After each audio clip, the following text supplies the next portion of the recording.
La rosa derecha. Rosa derecha. Rosa derecha. Rosa derecha. Rosa derecha.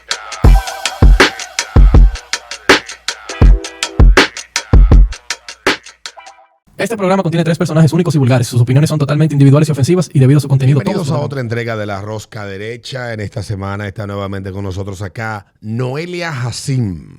¿Cómo te trata la vida, Noelia? Hola, Alberto. Muy bien, muy feliz de estar aquí, aunque me hace falta Casals. Casals ha estado desaparecido. Parece que él está ahora abrumado por compromisos o sobrepasado por la vagancia. Tengo yo ya, esta es la tercera semana que no... Tercera o segunda semana que no veo a Casals.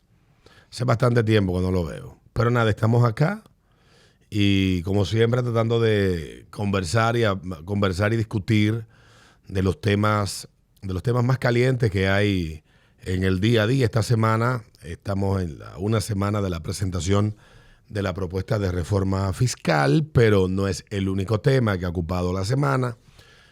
También se aprobó y se dará a conocer, dicen que el periodista Dani Alcántara dio a conocer que el presidente esta semana se dirigiría al país para la promulgación o la oficialización de los cambios que se le hizo a la Constitución de la República Dominicana. Particularmente yo entendí innecesario embarcarnos en esa discusión en esta etapa de política, un año que ha sido electoral, donde estamos en medio de un proceso de discusión de 2 proyectos que son bastante controversiales, problemáticos.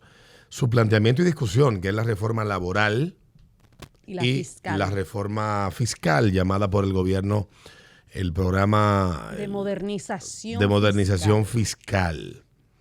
Hemos tenido el chance de ver a mucha gente opinar. Creo que si hay algo que ha sido común en torno a lo que se está discutiendo, ha sido la prudencia con la que hasta la misma oposición ha decidido plantear su desacuerdo con lo que se ha presentado la semana pasada. Pero antes de ir para allá, también hay otros temas que han sido temas bastante importantes en esta semana. Así que el acoso y la persecución hacia República Dominicana por parte de la comunidad internacional con el tema de Haití.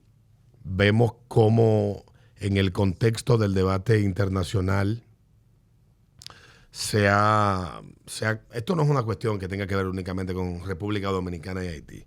Esto es una agenda mucho más grande, mucho más global. Mundial. Tú te vas a Australia y hay las mismas presiones de parte de organismos internacionales respecto a las leyes y la forma que Australia maneja la inmigración. Claro, Australia no es fácil de acosar porque es una potencia económica y, bueno, se toman las cosas de manera distinta, aunque allí el pensamiento y el accionar político dista mucho del accionar y el pensamiento político latinoamericano.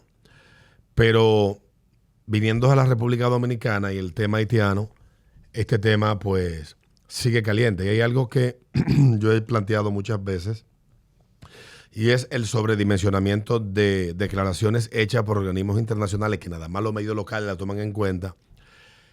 Yo a veces pienso que el problema haitiano es real. No, es real. Es real. Es tangible. El problema haitiano numéricamente es fácil de medir, el impacto que tiene en cuánto cuesta para la República Dominicana el desborde que se está viviendo últimamente, pero vendrán quienes te digan a ti que ellos también aportan. Nadie niega que todo el que está integrado a la actividad productiva en cualquier país, si parte de su dinero que produce se consume y se convierte en bienes y servicios en ese país, evidentemente que tiene un impacto en la economía, pero también en su propia vida y en la economía hacia donde destina parte del dinero que obtiene donde vive. Podemos decir lo mismo de la diáspora dominicana en Estados Unidos o en Europa. Eso es una cuestión que se cae de la mata. Y hablando de números, porque es bueno ponerlo en números, lo que dices, Alberto, hay un estimado de 50,000 millones que se han invertido, entre comillas, se han malgastado en inmigrantes haitianos, solamente en educación y salud en el 2023. Y en el caso de eso, de los números que tú dices, están las estadísticas más recientes. En el caso del Hospital de Verón, Ay, Dios. en los meses que van del año 2024, el 84% de los partos que hayan sido atendidos han sido de haitianas. Y eso no es un problema porque son personas que necesitan la atención médica. Cuando digo problema no es que aquí empecemos a promover niéguenle la salud. Lo que no se puede utilizar el argumento de que la República Dominicana explota, maltrata, humilla y trata de manera desigual o humillante a gente que la atiende sin... De hecho, los que reciben el trato desigual y humillante Son los dominicanos. son los dominicanos. Entonces, ¿cuál es el gran problema? La semana pasada en los medios locales se le dio mucho despliegue a las declaraciones dichas por el gobierno, por la canciller de los 3 tigres que dicen que gobiernan Haití. Y hay como una obsesión de parte de la prensa dominicana, no sé si lo hacen con intención o si es el tema del ciclo de la noticia que lo lleva hasta la más mínima tontería, darle categoría de noticia de primera plana. Y creo que por esa parte se le crea un estado de mental a la gente y ya hay mediciones que se están haciendo de qué la gente opina respecto a este tema. Mira, el tema haitiano, el dato más reciente que hay de una medición que se haya hecho pública, el tema de la inmigración solamente le preocupaba a un 7% o era importante para un 7% de los potenciales votantes del año 2024. Cuando se le preguntó sobre este tema, ¿qué tan importante es para usted el tema de la inmigración? El 7% dijo, para mí es muy importante. Otro porcentaje dijo, bueno, es un tema importante, pero que no me preocupa, etcétera. Y por ahí fueron las respuestas. Pero a lo que verdaderamente le preocupaba era un 7%. Yo estoy seguro que ese número ha cambiado drásticamente en los últimos meses. Después de las elecciones hacia acá estamos hablando de 5 meses. ¿Por qué? Porque han sucedido una serie de eventos que han puesto en la atención de la gente una serie de cuestiones que, aunque la gente sabía que sucedían, pero que las mismas personas se cuestionan por qué tiene que plantearse, se tienen que plantear estos temas de esta manera si la realidad dista mucho de lo que se narra o de lo que se informa. Los informes de Amnistía Internacional, estos ataques, etcétera. Y yo lo he dicho antes, y me alegró mucho ver ayer a alguien hablar de este asunto que decía, ¿cuál es el gran problema? Me comentaba esa persona. Es la visión sobre el tema, decía esta persona, la visión sobre el tema que tiene el observador. Hay una élite intelectual, hay una élite internacional que no entienden cuál es, esto particularmente lo decía Andy Dabarre, no era a mí que me lo decía, Andy Dabarre decía, nuestro gran problema ha sido que no nos hemos preocupado de cuidar, de contar nuestro lado de la historia. Y Haití ha tenido una historia muy problemática, que es consecuencia de ellos mismos, y que el intelectual americano, que tiene una historia de esclavos, que su libertad costó cientos de miles de vidas en una guerra civil sangrienta y terrible, y que luego vinieron una serie de procesos que llevaron hasta el año 64, 68, se completó ese ciclo de lucha por los derechos civiles y la erradicación, por lo menos, de las leyes y del entramado legal de Estados Unidos, de leyes que le daban un trato desigual o de ciudadano de tercera categoría al negro. Igual sucede con parte de Europa y algunos países de Sudamérica. Se sienten identificados. Expresando con la historia de República Dominicana y Haití. No. La desgracia haitiana es consecuencia de una serie de factores y variables que se dan en Haití, de los cuales República Dominicana no ha participado, o si ha incidido muy poco, aunque aquellos que resientan de la forma que se dio la independencia dominicana tengan una opinión distinta. La verdad objetiva es que la República Dominicana no ha tenido nada que ver con lo que pasa de manera particular con Haití, como no tiene nada que ver Turks y Caicos, no tiene que ver nada Jamaica, no tiene que ver nada Cuba y no tiene que ver nada las Islas Bahamas. No tienen que ver nada.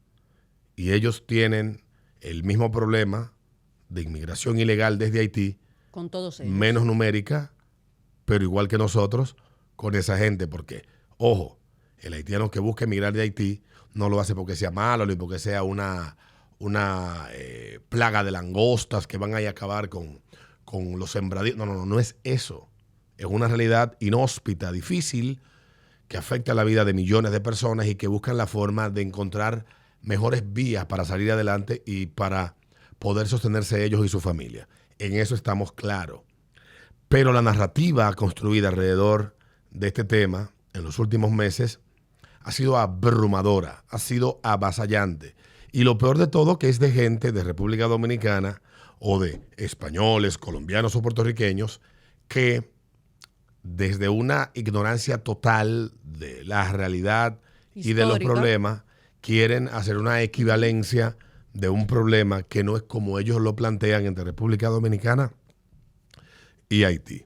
Entonces, yendo por esa parte, y ahí creo que podemos estar de acuerdo tú y yo, aquí en los medios se le da una... Claro, tiene importancia porque hay un desbordamiento, pero cuando digo se le da un despliegue al tema o a las opiniones que entidades o personalidades a nivel internacional tengan, da la sensación, cuando tú consumes los medios, de que aquí estamos en una latente confrontación que pueda darse en cualquier momento, lo cual no es así.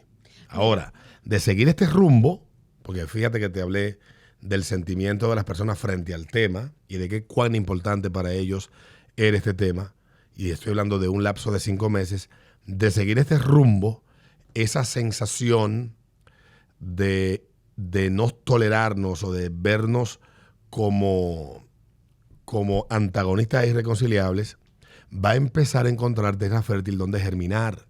Y esa es la parte que a nosotros como país debemos de prestarle atención en cuanto al mensaje, la forma y el sentimiento que la forma y el mensaje generen hacia adentro, no hacia afuera. Porque hacia afuera la realidad, lo que se imagina, el imaginario está construido a partir de lo que acabo de explicar.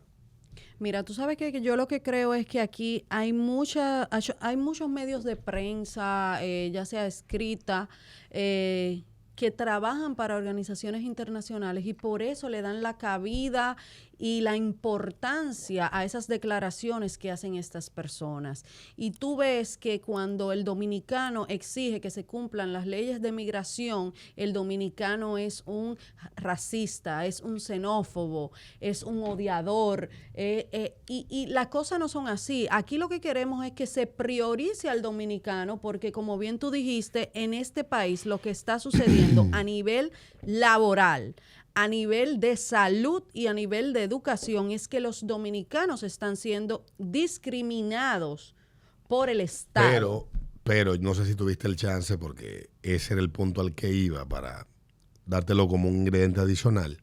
No sé si viste que inmediatamente el gobierno anunció que iba a intensificar su campaña de repatriación, que tenemos legalmente el derecho como Estado a hacer valer y respetar lo que nuestras leyes migratorias manden, los que ordenen, igual que lo hace Estados Unidos. Claro. Yo no he visto al Estado Dominicano nunca pronunciarse en contra de las deportaciones de dominicanos en estado irregular o que han violado las leyes en Estados Unidos o que son un problema en Estados Unidos y los servicios de inmigración los persiguen y los capturan y los envían a República Dominicana. Yo no recuerdo. Porque el dominicano, el Estado dominicano no tiene esa narrativa pero de tampoco victimismo. He visto a los mexicanos hacerlo. No, porque son estados que no se hacen las víctimas. Ni veo tampoco a los venezolanos, a los jamaiquinos, ni a los venezolanos. Y en todos esos países reciben decenas de miles de deportados todos los años, de gente que entró de manera ilegal, aunque en los últimos años de Kamala y Biden la política ha sido de puertas abiertas en la frontera, con una serie de cuestiones que han desbordado la capacidad de absorción de inmigrantes de Estados Unidos, 15 millones casi en 4 años. La realidad es que este tema es básicamente una forma, la utilización de estas excusas para una especie como de bullying. Sí. Y desmotivar que el gobierno pues cumpla con lo que manda la ley. Pero vimos los productores de guineo salir a pedir que le den permiso de trabajo a 14,000 trabajadores que ellos tienen de manera irregular. La admisión de que ellos contratan mano de obra ilegal de una industria agrícola como la de la siembra de guineo, de que de 20,000 trabajadores que tienen empleados, 14,000 son, al margen de la ley, personas que están trabajando en sus sembradíos. Pero y el sector, no el sector construcción del este, pero es lo mismo. habla y se queja de que la deportación es masiva, podría paralizado afectar, la ha paralizado la construcción. Es Entonces increíble. tú me estás admitiendo que tú no estás cumpliendo con lo que la ley manda. Porque aquí no es no darle trabajo al haitiano si es el que quiere trabajar y es el que tiene las habilidades para hacerlo. Pero la ley es clara, dice cómo se debe de hacer. Entonces, si en el país tenemos a gente no que está dando la oportunidad a una persona de poder ganarse sustento solamente, sino que se está aprovechando posiblemente de el estado de fragilidad en el que se encuentra, porque inciden varias cosas. Vengo de un lugar donde las oportunidades son nulas. Voy a un sitio donde hay demanda de cualquier habilidad física que yo pueda aportar como trabajo para recibir un pago por ello, que es República Dominicana. Y allí entonces hay quienes entienden que las condiciones que yo te brinde para darte la oportunidad de ganarte dinero, tú las vas a aceptar por la fragilidad en la que te encuentras, pues es el reconocimiento de un sector o de sectores en el país de que mucha de la gente que está criticando a República Dominicana, en ese particular, tiene razón. O sea, es el grado sumo, el nivel más alto de reconocimiento por parte de estos sectores de que esta gente están haciendo denuncias reales. No sé si tú me llevas la idea. Sí, te entiendo. O sea, pero es el problema. Pero tú sabes dónde yo veo la gravedad del asunto.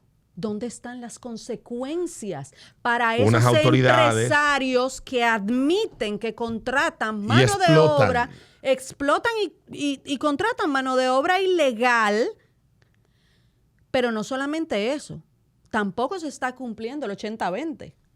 Entonces, están en falta de dos cosas y vemos esos empresarios descaradamente dando una rueda de prensa de declaraciones de que, ay, tú sabes que ahora mismo me faltan 15,000 porque andan escondidos o deportados. Creo que ellos no se hicieron valer de una gente que le ponderara adecuadamente el mensaje que ellos querían transmitir. Está bien, pero ¿dónde están las autoridades? No, te estoy dando la razón. Sí, lo que estoy diciendo es que claro, pero hasta el día de hoy las autoridades no han hecho nada. ¿Por qué no hemos visto a esos empresarios citados?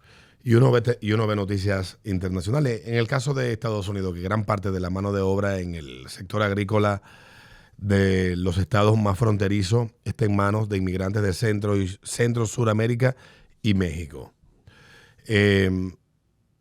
Uno ve a estas personas no buscando que el Estado americano les permita emplear indocumentados, sino que se creen los mecanismos para que estas personas puedan trabajar de manera legal en Estados Unidos y puedan luego desplazarse de vuelta a los países que ellos viven, si es que así lo quieren. Y eso es una fórmula. Aquí lo que vemos son sectores que dicen, no le pongan la mano, tenemos un problema, no nos interesa, lo que nos importa es que nos trabajen. Y yo sé que son empresarios. Y es como que a veces veo gente que tiene sus... y uno lo ve muy preocupado porque los que le abren la puerta en los edificios que ellos viven son haitianos indocumentados. Que repito, están aquí y si están trabajando, yo no tengo mayor conflicto con eso. Pero el asunto es cuando dentro del conflicto se está planteando la solución que establece el conflicto es el desborde migratorio que tenemos. Y el planteamiento es, tenemos que encontrar un control para esto, y es el que manda la ley. Y legítimamente como Estado tenemos el derecho a aplicar lo que mandan nuestras leyes. Porque nuestras leyes no son producto de arbitrariedades, sino hechas dentro del margen de lo que está acordado, de lo que son acuerdos internacionales, y donde se le reconoce a cada país la soberanía para establecer sus políticas.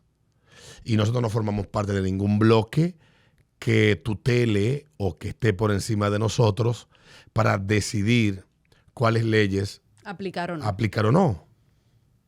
O sea, eso yo creo que estamos bastante claros, pero en el caso particular del meollo de lo que inicialmente yo estaba planteando, que es crearle un estado de sensación en la mente colectiva de la gente, que aquí hay un estado de colapso, hay un problema que se está saliendo de control. Ok, está bien, eso es una realidad ineludible, es noticia o es noticiable, es de interés público.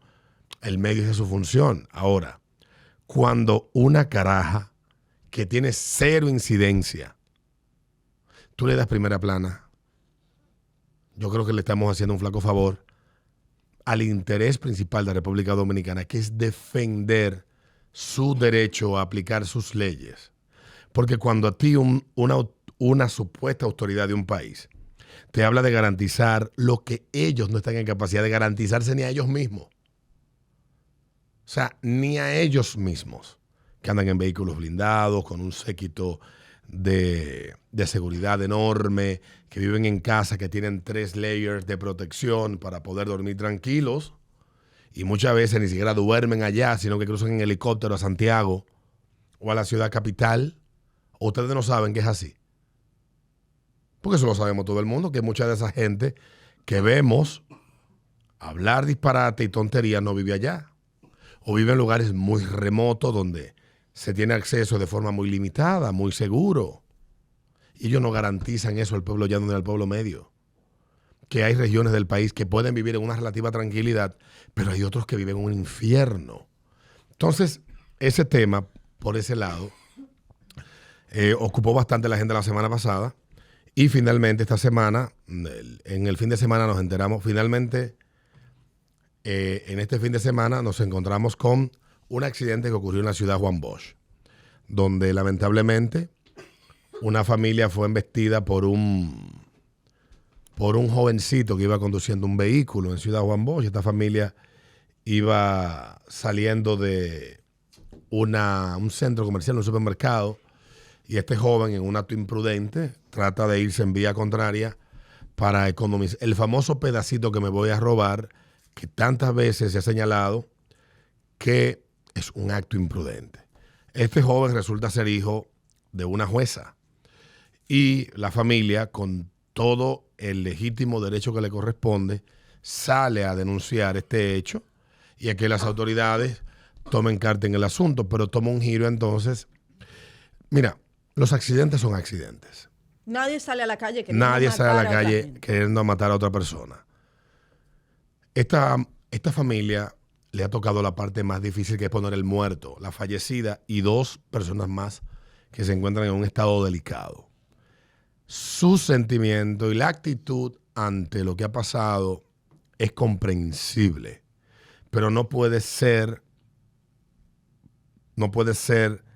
la tónica y el problema de que aparezca una persona que diga y libretee una vaina y diga lo que no está pasando.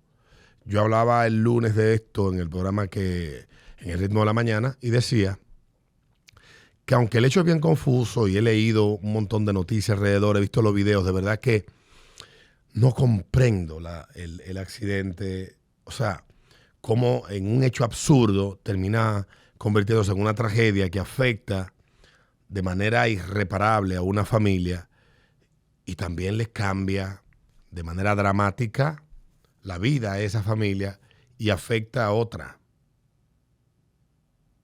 Y encima de eso, hay una familia que tiene que vivir este duelo de la pérdida y en el proceso buscando justicia, pero hay que explicarle, sin ánimo de que la familia que ha perdido, es que en este accidente lo que se establezca se va a juzgar en torno a lo que la misma ley regula y plantea. De que no importa lo que usted, un abogado, le diga o le venda como fantasía o le plantea a usted, que puede convertir un caso en lo que no es. Su tragedia es dolorosa, pero en medio de este proceso se va a aplicar lo que manda la ley de tránsito de la República Dominicana. Ya lo otro que el abogado le plantea a ustedes y que he visto en la prensa de que fue asesinato, de que hubo premeditación, etcétera. Y han querido construir un caso en torno a esto y ya está establecido que estas personas no se conocían. Eso es lo que he visto hasta ahora en reportes más recientes de prensa. Creo que lo que hay que dejar, y era lo que decía ayer, que las autoridades hagan su trabajo. ¿Qué dice hoy el Ministerio Público? ¿Qué dice hoy la DGCET? Bueno, en este caso se está siguiendo el debido proceso. Andamos tomando. Así que no te preocupes por la tos, que así estaba yo la semana pasada. Yo estaba... Mira, todavía está llorando. Entonces, ya finalmente, en torno a este caso, yo creo que lo que toca a la familia es entender que la sociedad está conmocionada por el hecho que sucedió, que es lamentable que una familia minutos antes está compartiendo y un ratito después ya están en medio de una tragedia tan dramática, tan drástica como la que estamos describiendo, y de que en medio de este proceso van a pasar dos cosas. Ustedes van a tener que vivir el trauma de revivir esto en todo el proceso, y cerrado el ciclo de la persecución, van a tener que sobrevivir y sobrevivir a quien ha fallecido en medio de esta tragedia. Entonces, lo que más necesitan ustedes ahora es vivir su duelo y tener tranquilidad espiritual. Tú sabes que yo Porque creo... es lo que le va a hacer a ustedes. Claro, la justicia tiene el deber y las autoridades tienen la obligación de dar con los hechos que provocaron esto y que se aplique el castigo y el correctivo que manda. Pero utilizar de forma morbosa hechos que no son conexos a lo que ha pasado, me parece también a mí perverso de parte de quien lo haga. Tú sabes que... Si nada tiene que ver con el hecho, con lo que sucedió, a lo que se dedica, lo que sea la madre, no busca nada en el debate. Si no conocemos el proceder, la historia, la forma de ser de esta persona, arrastrarla a un territorio donde no le corresponde, es también un crimen. Es delictuoso. Y aquí la ley es clara cuando un menor de edad se ve involucrado en un hecho de este tipo. ¿Cuáles son las responsabilidades que la ley establece que los padres de ese menor deben de asumir? Está en el código del menor. Pero también está la ley de tránsito y están los tribunales para ventilar esto. Los medios, por más presión que hagan, no van a cambiar el resultado al que van a llegar y pueden inventarse que porque ella es jueza, que porque El abogado que ustedes le representan, la esposa también es una jueza. Entonces, es mejor mantener en medio de todo esto la paciencia, en medio de la pérdida y la tragedia, la paciencia y dejar que las autoridades hagan su trabajo. Noelia, a ver si la tos te deja. Dios mío, señor, estoy hasta llorando. Esos son los percances de tener hijos en edad escolar. Sí, la gripe llega más a menudo a la casa. Dios. Uh-huh. Pues yo estaba bien ahorita. Sí, a mí yo la semana pasada eso casi me aficio aquí. Eso fue de repente. Que otra de las cosas que yo iba a decir y que había que agregar es que lo indignante de esto es que fuera un menor. Yo creo que lo que causó más indignación... Lo que se sabe hasta ahora es que la jueza llega del trabajo. Llega a su casa y de manera inconsulta este jovencito toma el vehículo, se va con unos amigos. Miren, dejémonos de vaina. Todito hicimos eso cuando éramos jóvenes. Ahora, lo del accidente es lo problemático. Tú das una vuelta, una vaina. No es prudente que un menor de edad, en horas de la noche, ande en un vehículo sin supervisión de un adulto conduciendo, pero cuando, aprovechando, qué sé yo, que la madre no está ahí, que ella está acostada en la habitación, tomas el vehículo, te vas. Esos son los hallazgos que hasta ahora las investigaciones han hecho. Y no es sino hasta el otro día que la madre y el padre de este muchacho se enteran de lo que ha sucedido. Y ellos proceden a hacer lo que establecen las leyes del país. Se dirigen con este muchacho a la casa del conductor o a reportar el accidente. Exactamente. Y ahí entonces empieza todo este proceso. Previo, posterior a todo este asunto, pues ha llegado el elemento de que, si bien los medios han dicho que sucede el accidente, de que se determinó de quién es el vehículo, a qué se dedica. En medio de todo esto, ni las autoridades de forma manifiesta, porque hay investigaciones que a veces toman tiempo, ni la familia del menor se han referido a este caso. Y yo creo que nada más que sea una persona con un grado de psicopatía tal, un enfermo de odio o un irresponsable total, va a tomar un vehículo y va a salir a mansalva a atropellar personas.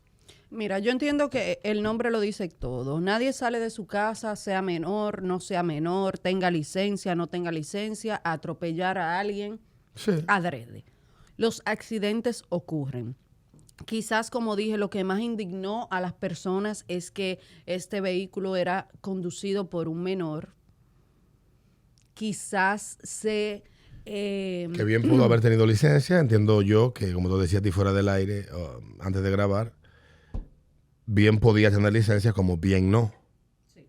Y las probabilidades del no son mayores, y lo cual implica un mayor grado de responsabilidad. Y en ese aspecto, no soy abogado, pero los que conducimos y tenemos licencia, debemos de conocer las nociones mínimas de lo que la ley de tránsito establece y los grados de responsabilidad que tenemos al conducir un vehículo sin seguro, sin licencia, con licencia, menor de edad, mayor de edad, menor de edad sin licencia, mayor de edad con licencia, etcétera. Entonces, a donde yo iba era, como los padres se dieron cuenta al otro día, hay muchas personas que pueden crearse ideas en su cabeza de que no, que los padres se dieron cuenta la misma noche y estaban planificando y haciendo todo esa narrativa que iban a decir al otro día cuando llegaran a la casa del conductor.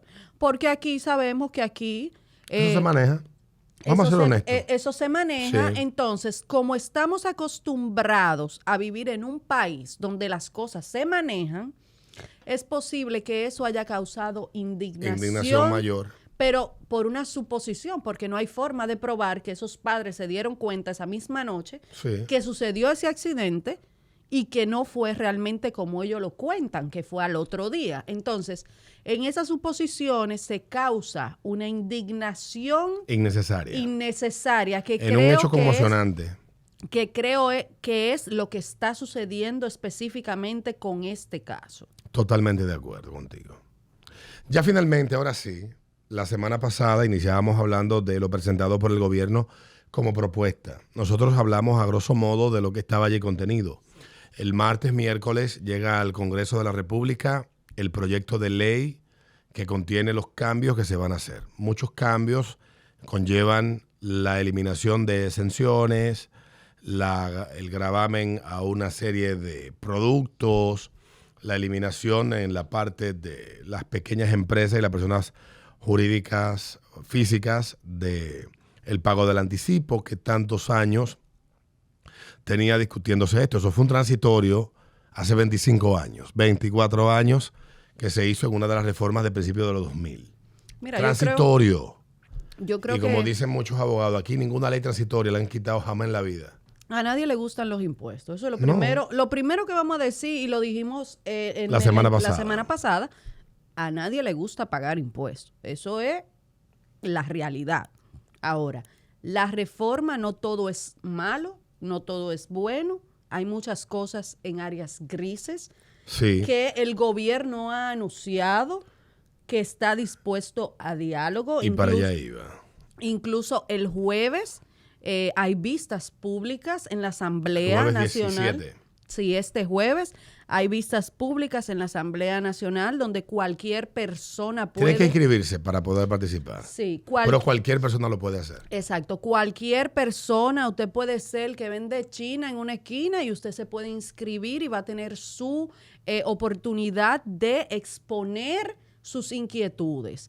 Entonces, yo entiendo y he visto al gobierno muy dispuesto. Fue algo que comenté al principio. Realmente no me he sentado a leer la reforma fiscal. He visto cosas. Como mi tema no es ni el derecho fiscal, ni la contabilidad, ni la ingeniería financiera, hay aspectos que para mí, para mi análisis, se limitan a lo poco que conozco. Por lo tanto, yo me he concentrado en las cosas que tocan más, Exacto, lo lo que tocan más el día a día de de cada la vida de persona. todos nosotros. Hay cuestiones que son problemáticas, como el gravamen a los intereses de los dineros depositados El en los IPI. bancos, el tema del IPI. He visto a técnicos como Germania Montaz.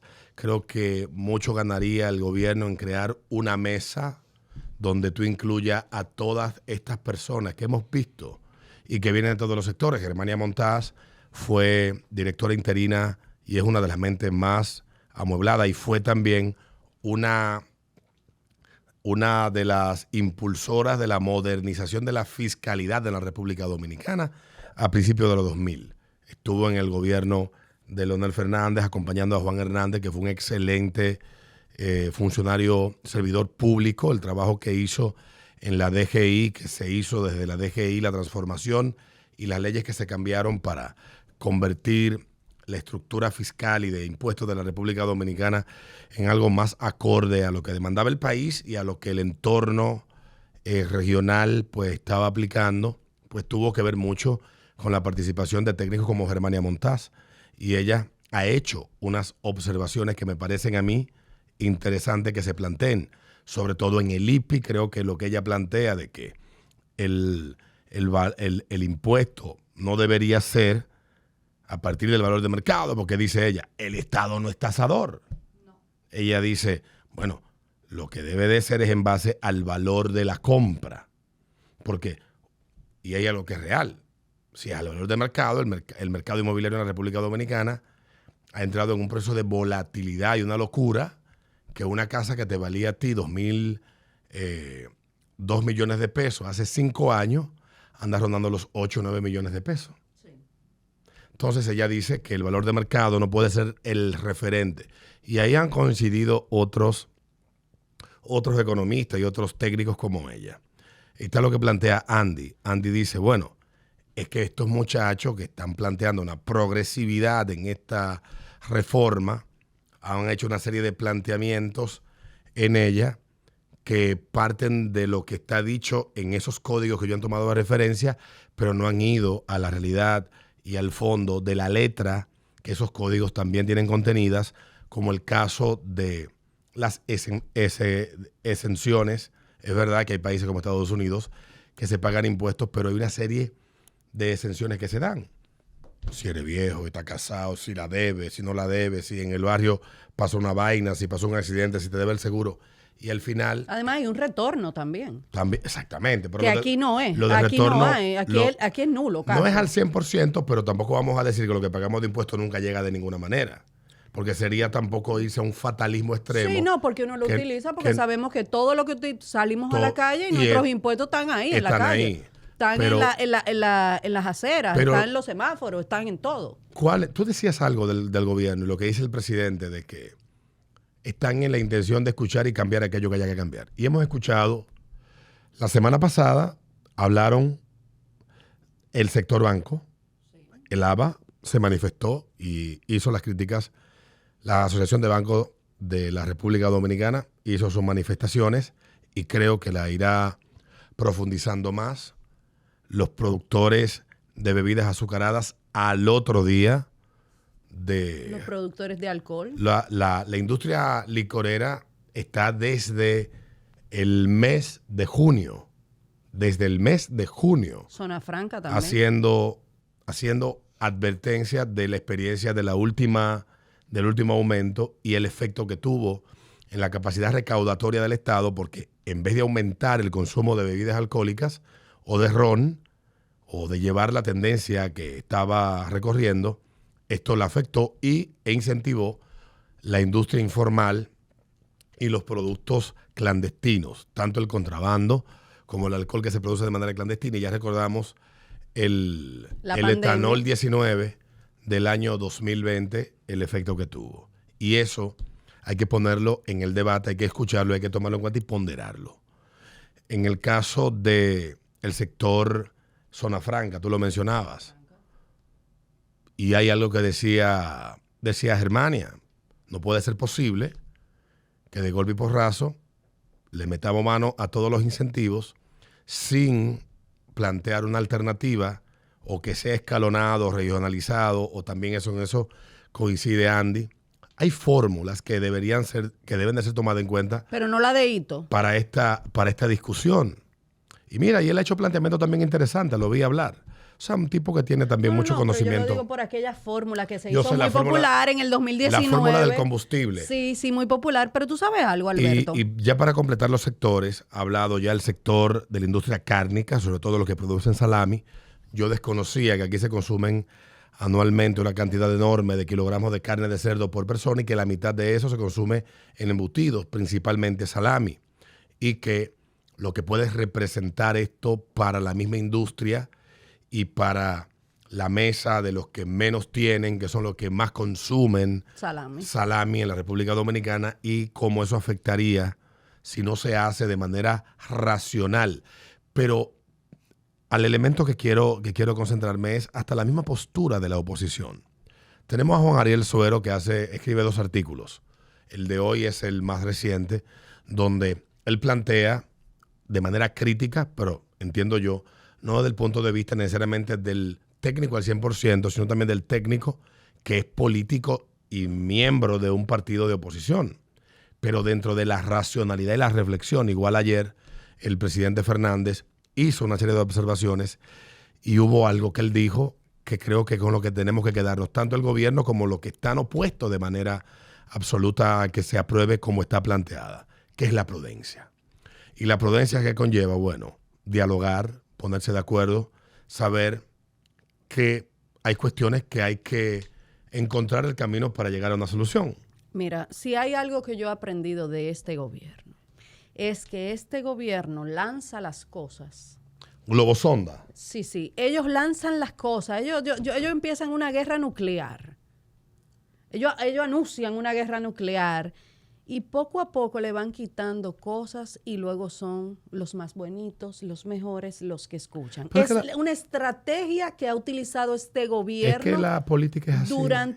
Sí, pero en este gobierno se ha visto más. Se ha visto más que en los otros gobiernos. Voy a explicar ahorita por qué te digo eso.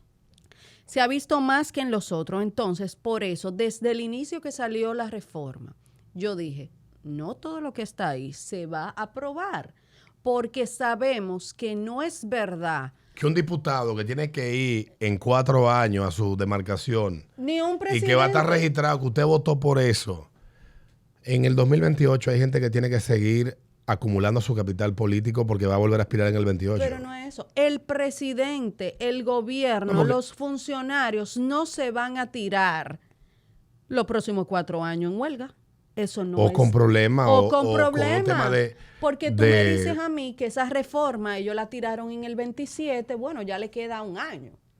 Menos de 1 año. Sí. Ya lo que pase no importa. Pero al inicio de un segundo mandato no es verdad que van a causar ese caos con Totalmente todo de lo que acuerdo. dice la reforma. Totalmente Entonces, de acuerdo. por eso yo he sido muy prudente con el tema de la reforma y no he hablado mucho porque, como bien dije, no la he leído completa, no soy muy buena con el tema de los porcentajes. Entonces, necesito una persona que me ayude a comprender y por eso quería ir a las vistas públicas. Quiero ir a las vistas públicas para poder escuchar todo. Para poder escucharlo en un lenguaje llano, porque Mira, ahí va a ir cualquiera a hablarte. Hoy la asociación de Acoprovi habló ayer en una rueda de prensa, que es la asociación de los que construyen y plantean que, como está puesto en la reforma y como toca de manera directa y tangencial lo que ahí está planteado el sector de construcción, las casas van a costar un 30% más. Eso hay que escucharlo, pero también hay que motivarlo y también hay que argumentarlo en base a datos. Ellos lo harán, estoy seguro que sí. Hoy la asociación de fideicomisos también publica una página cargada de muchísima información, motivando cada planteamiento. Y la industria cárnica también ha hecho lo propio en estos días. Ya hay 2 cosas que están dadas. Jochi Vicente dijo ayer, el ministro de Hacienda, nosotros vamos a escuchar lo que tengamos que escuchar y vamos a cambiar lo que haya que cambiar. Él no puede, la semana que viene, cuando se esté discutiendo en el Congreso, salir a plantear que ellos se oponen a que se cambie nada.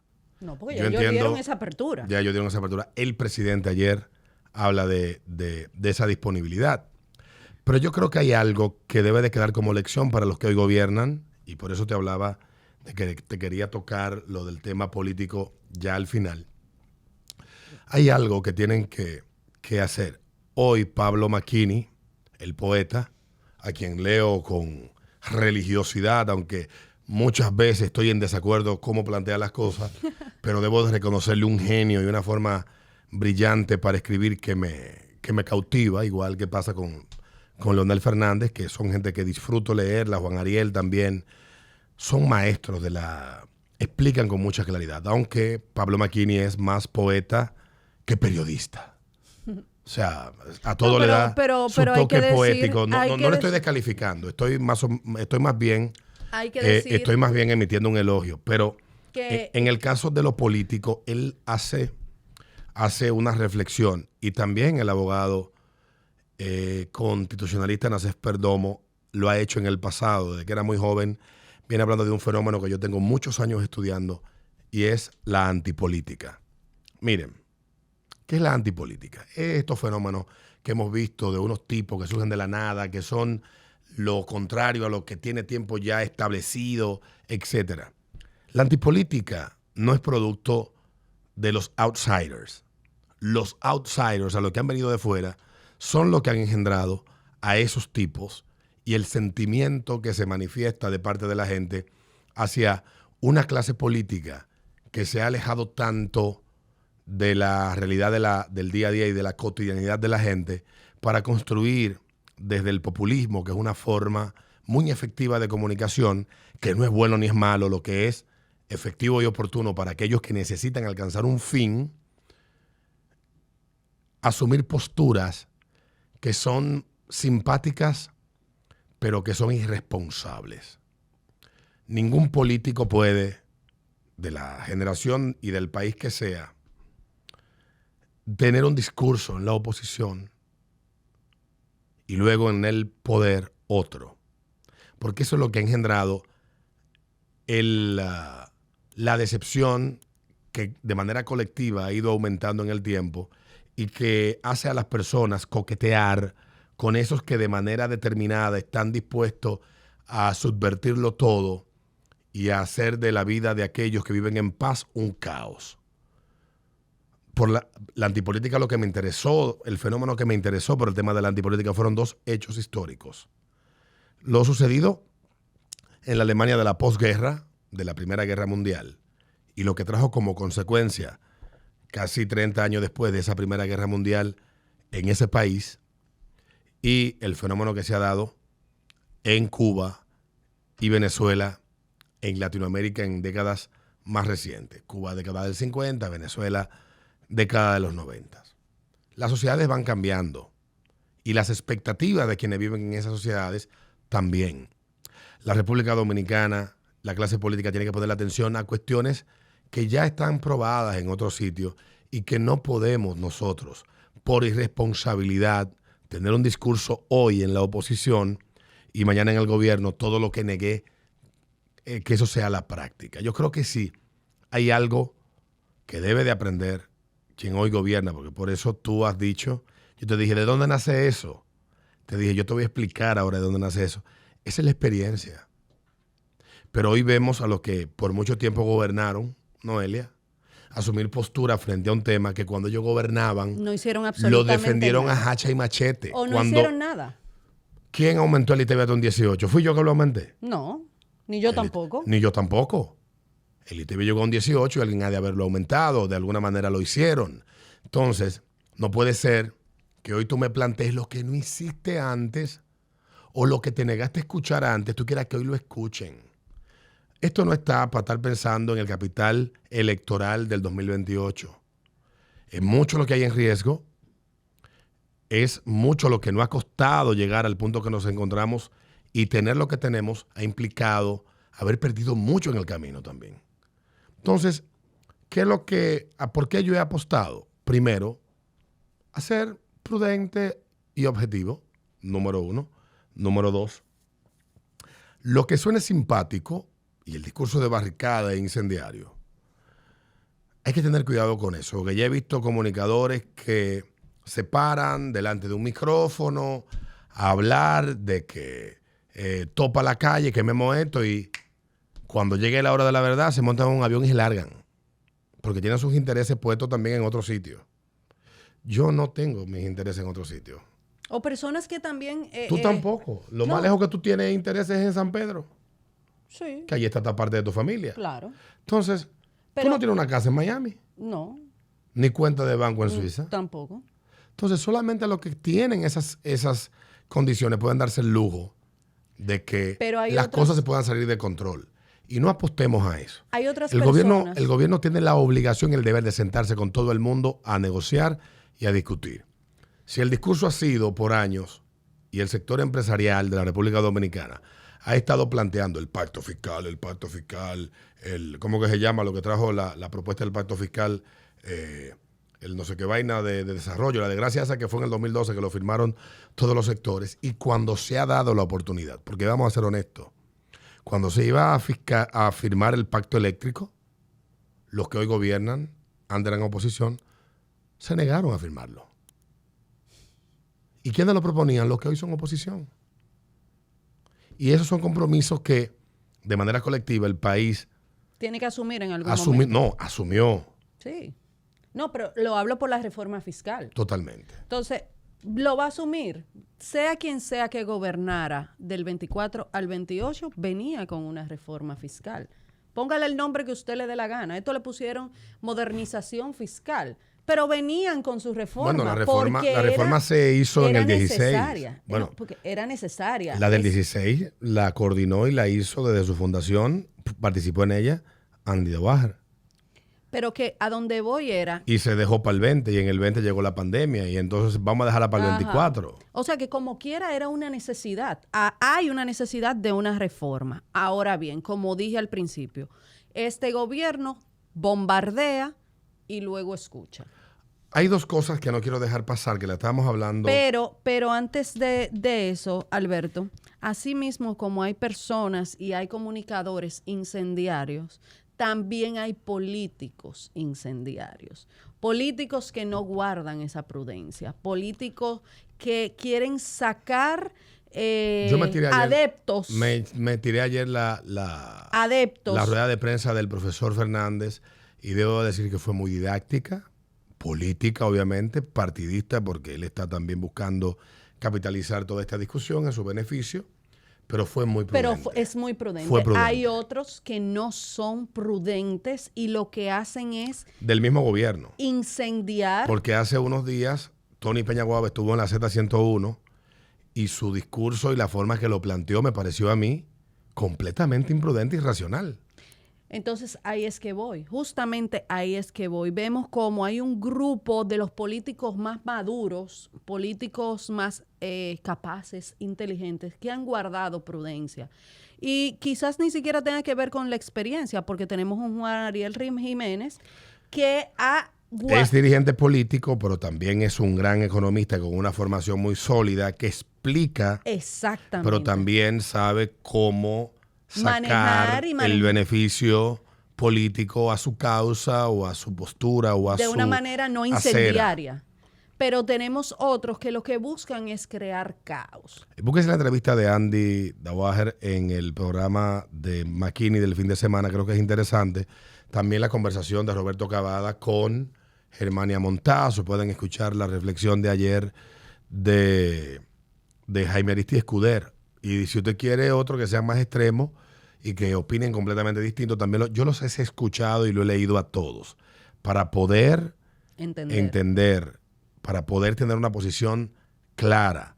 Y te quería decir, finalmente, que hay dos cuestiones que las tocamos la semana pasada, que también tienen el derecho y tienen el deber de defender su causa desde la racionalidad. Que una es el sector cine, y yo decía la semana pasada, vamos a estar de acuerdo que ya es tiempo de revisar la ley. Es tiempo de pasar balance. Leonel Fernández dice que la industria del cine de la República Dominicana es una industria naciente. No estoy de acuerdo con el presidente Fernández. La industria del cine en la República Dominicana es una industria madura. Pero una industria no puede sostenerse de la manera que lo está haciendo la industria del cine. El Estado no puede convertirse en el salvavidas de una aventura económica que no es capaz, según sus propios datos y de DGCINE, Y que ni siquiera tiene una seguridad de retorno. que no es capaz exactamente de ofrecer un retorno en una proporción que sea, que sea prudente. Entonces vamos a estar de acuerdo de que hay que llegar a una discusión de que hay aspectos que hay que mejorar, de que hay plazos que hay que establecer fatalidades, o sea, cuando terminen. Y que ya se cumplieron. Y que ya hay cuestiones que sencillamente ya no aplican. Y son ustedes como industria que deben de hacer un balance y un análisis de lo que están ofreciendo, de lo que representan y de aquello que ha mejorado y que no ha mejorado y que están dispuestos a sacrificar con la promesa de seguir madurando esta industria. Y podemos estar de acuerdo de que quitarlo de golpe y porrazo no sea la mejor fórmula, pero esa ley hay que revisarla. Igual pasa con el sector de streaming digital. Pero el problema no es que hayan 5 personas que estén teniendo ingresos extraordinarios en la República Dominicana. El problema, porque yo le preguntaba a alguien, ¿cuál es el modelo para la industria de contenido digital? La referencia. ¿Qué han hecho países como Europa o Brasil? Países, pues Europa no es un país, es un continente. Pero vamos a hablar de regiones como Europa, que tienen más o menos una unidad fiscal en ciertas cosas que se manejan por leyes similares y la fiscalidad es muy agresiva, es muy progresiva. ¿Qué ha hecho Europa respecto a este tema? ¿Cuál es la referencia?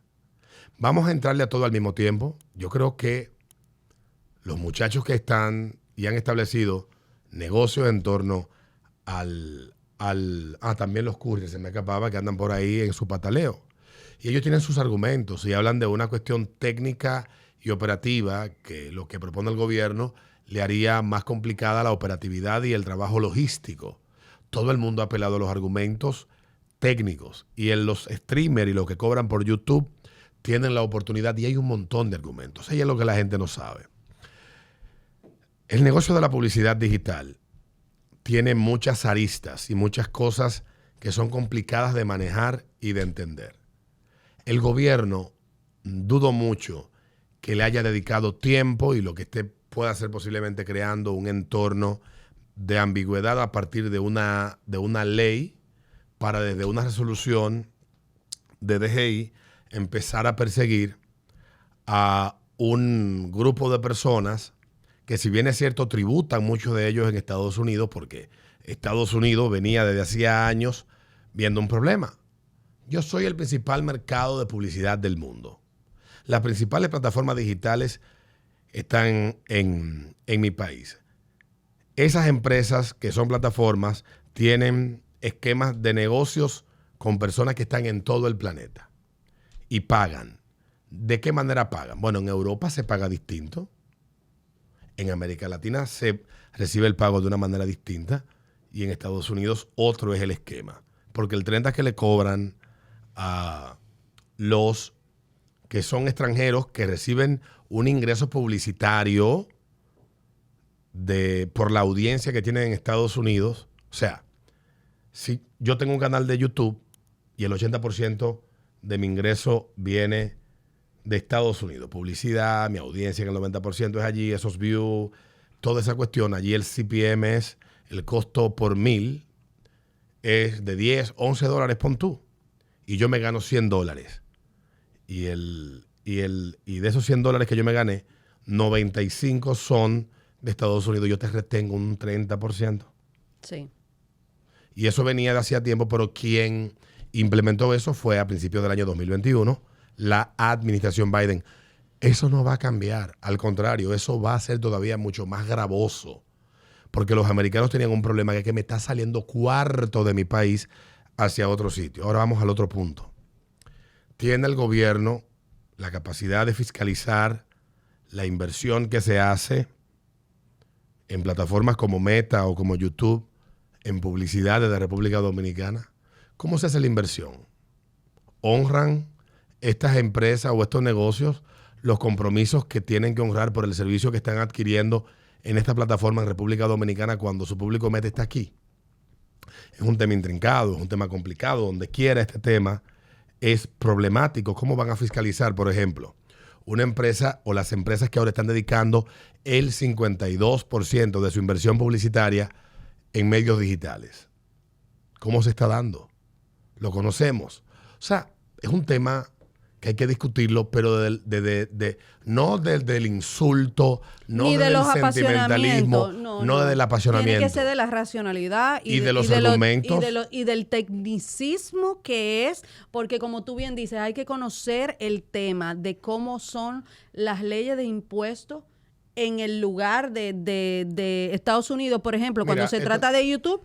¿Y qué representa? ¿Qué costos representa? Porque obviamente una persona que haga contenido no es verdad que va a dejar el 60% de su ganancia en impuestos.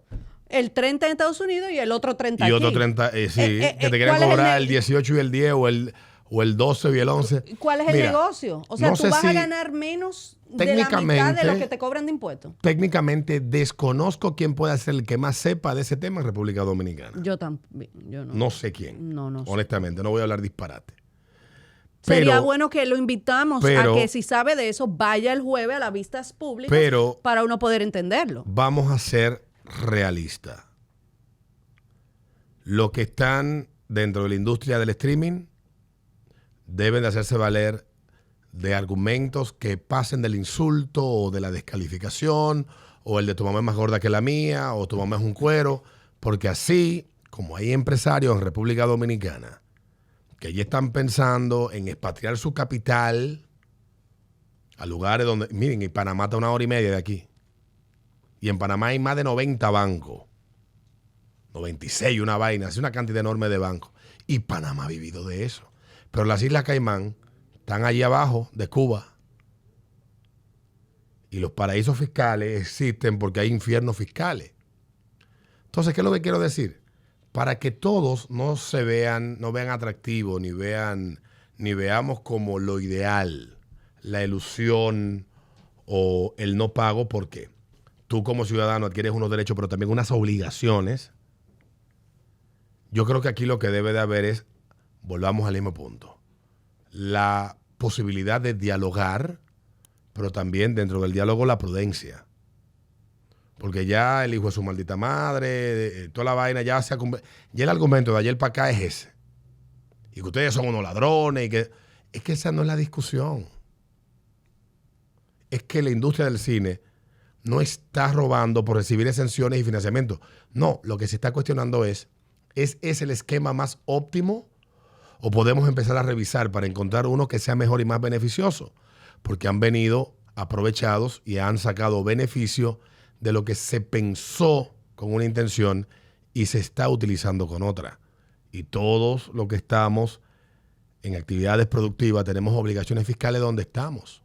Mira, yo creo eso es así. Yo creo y creo que sería lo prudente que ellos estudiaran,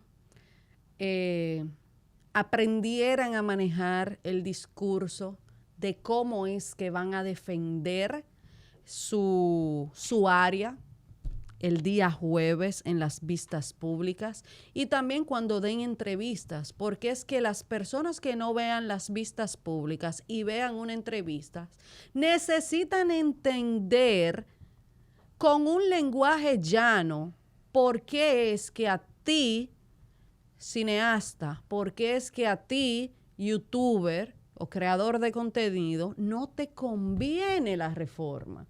Y tú no estás de acuerdo con eso, pero tú tienes que explicarlo. Si a eso vamos, a ninguno nos conviene. No, pero por ni eso la reforma, ni la actual, ni las anteriores, no, ni a nadie le gusta pagar ni impuestos. cuando se redactó el primer código tributario en el país. Pero donde voy es detalladamente y que todo el mundo lo entienda con un lenguaje, no como tú dices, no porque tú le digas a tu maldita madre a una gente. Yo creo que ya eso es una explicación o da la fuerza para que no se aplique la reforma. Mira, y esa es la forma de tú defender tu renglón. Por ejemplo, Europa tiene normativas que establece que empresas que reciban algún tipo de ingresos de Europa tienen que tener oficinas de representación en sus territorios para poder cumplir con las obligaciones fiscales que allí se establezcan. En Estados Unidos igual, Brasil tiene normativas similares. Creo que Airbnb dijo que no. No, Airbnb opera de una manera totalmente distinta. Y hay en el mundo verdaderos ingenieros fiscales que hacen una vaina. Pero Airbnb dice, yo no puedo ser agente de retención. Claro. Porque entonces ahí vienen unas complicaciones y generaría unas obligaciones de Airbnb que ellos no están dispuestos a asumir. No. Ahora, ¿quién debería ser el agente de retención? El banco por el que pasa la transacción, que dice, coño, pagaste en Airbnb $120. Entonces, esa transacción de $120 tiene un gravamen de un 18 que yo tengo que retenerte y pagar al Estado en una transacción de Airbnb, pero que tal vez no salga con tu nombre. O tal vez sí. O yo te emito una factura. Porque los bancos emiten facturas fiscales a aquellos que tienen obligaciones de préstamos con ellos, etcétera. Yo de eso no sé. Yo simplemente leí el artículo donde Airbnb se expresaba sobre esto en El Dinero la semana pasada y ellos han planteado que han diseñado soluciones a países como Costa Rica o Colombia y que funcionan bastante bien y que los estados están muy contentos. Lo que no puede ser es una cuestión de que las posiciones sean de atrincheramiento, que cada uno se mete en su trinchera y si no es como digo, no se va a dar.